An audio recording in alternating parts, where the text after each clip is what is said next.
What's up, lore masters? This is going to be a semi-response to Red Letter Media, specifically their video, Star Trek Picard, episodes 4 and 5, review. This response comes for a few reasons, the chief among them being that several real-life friends have approached me and used this video as a justification for not liking Picard, even though they've never personally watched it. I will only be addressing the most egregious errors, to me at least. Additionally, there are some things I do agree with, so I obviously wouldn't counter things I find to be legitimate. To watch their video in full, check the links below, as I'm not going to be going over every single aspect, and it's worth a watch. Also, before I get too far into it, I do want to say that I enjoy Red Letter Media, and they're an inspiration to me. I just find them horrifically off base here. For some reason, if I do a few tweets disagreeing and then a video where I don't mention them directly but say that it is a response to what they've said, even though that video has no attacks personally on them, then apparently I have a chip on my shoulder.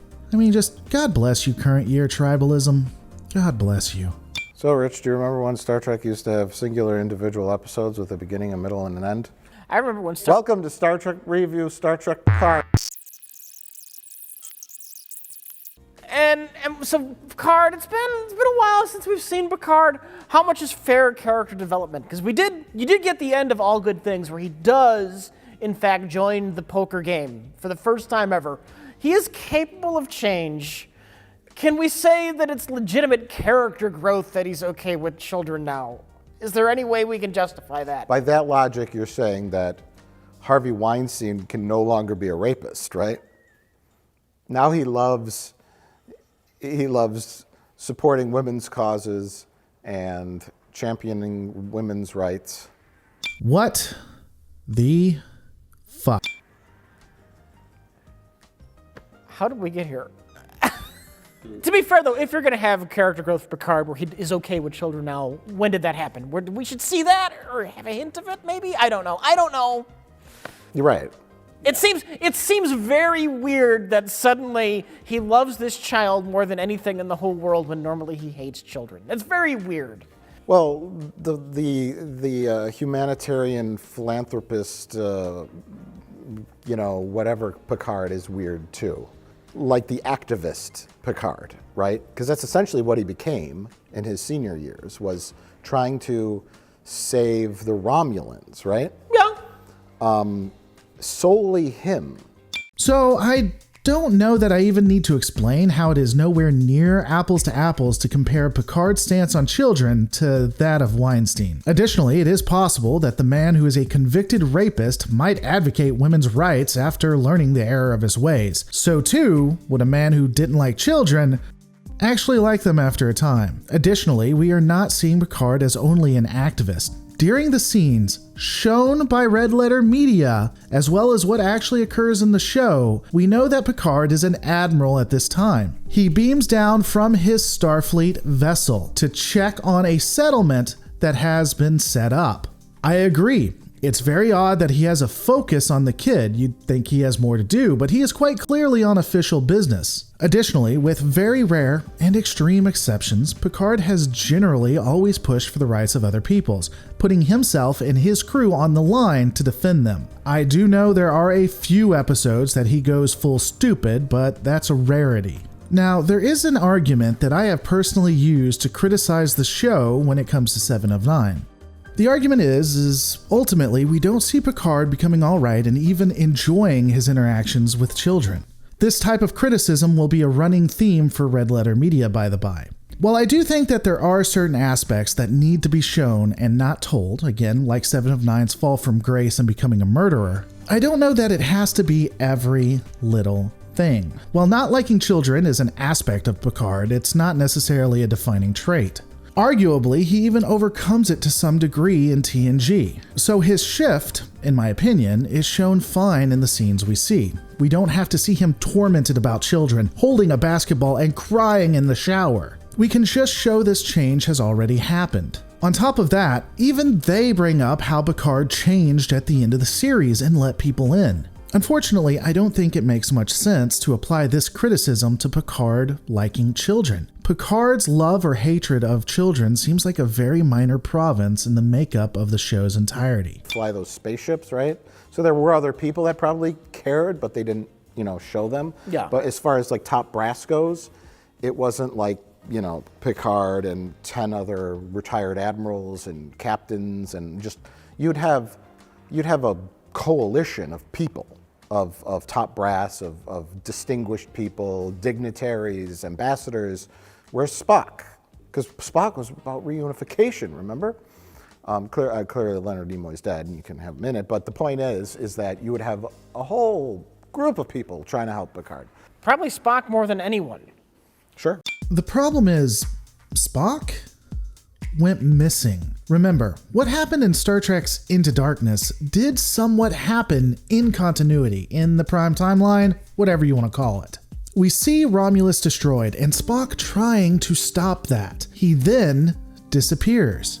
So the Great Vulcan would not have been there to assist Picard.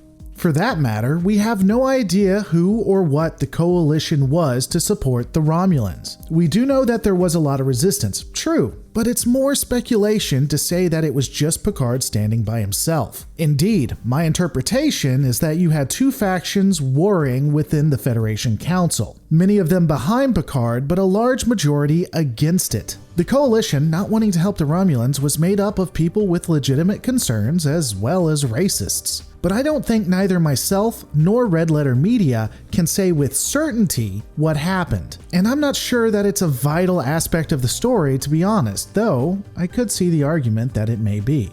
What happened? Picard, I believe, was moving people over to this planet. And even though they apparently already had ships available to do this because they had started, they stopped when the shipyard that makes more ships blew up. They couldn't use the pre-existing ships anymore that didn't blow up to keep saving people for some reason, I guess. A group of rogue synthetics dropped the planetary defense shields and hacked Mars' own defense net. Yes. Wiping out the rescue armada and completely destroying the Utopia Planitia shipyard. Wiping out the rescue armada and completely destroying the Utopia Planitia shipyard. Wiping out the rescue armada. I'm going to say this as nice as I can, but it's because of statements like these that make me think that the guys at Red Letter Media watched the TV show, watched those episodes once, and decided to start talking about it. They never actually went back to do any research. A lot of the issues they have are quite clearly addressed in the show itself. It's also because of actions like these, and guys, forgive me for saying this, but I do think that this somewhat legitimizes Patrick Willems when he says that YouTube reviewers and critics hurt the medium overall, because ultimately we get videos that have no research. And things like this hurt the actual television show. The people who have jobs, who have families to feed, can be impacted by episodes like this. And there is no consequence that I'm aware of for saying things that are simply untrue. This only fuels people to be angry at the show, to have the actors attacked and entire movements made that will only have a negative effect on everything overall. There is something to be said that maybe Starfleet could have rerouted the ships that it was using for the defense of the Federation to help, but that's not the argument being made. And we know that there still was the ability to go and save some Romulans. We see that later in another episode. Starfleet just turned it down.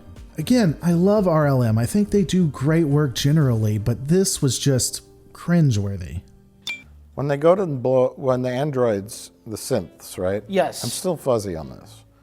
Okay. The synths attacked the shipyards. Yes. On the surface of Mars was the industrial, grouping buildings and whatnot, right? Where all the maintenance people are. Maybe they still built ships in orbit. I don't know. But all the robots that look like Data, right?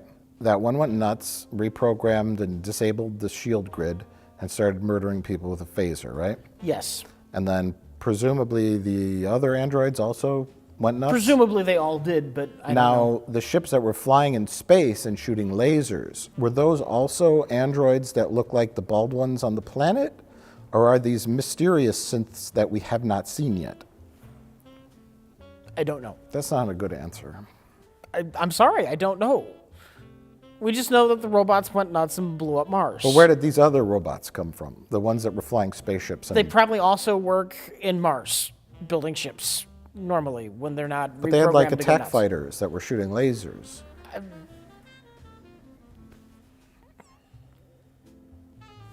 I don't understand this criticism, Why would we assume that it isn't the exact same androids we see before? What does it matter if they're different? The amount of detail and background wanted or required for Star Trek Picard that isn't required for The Next Generation, where they had a lot more questions of where things came from and how it worked, is vast. I'm not going to belabor the point too much. It is personal preference and subjective. I just think this is extremely nitpicky and is never seen when they talk about The Next Generation. And that's me saying it's nitpicky.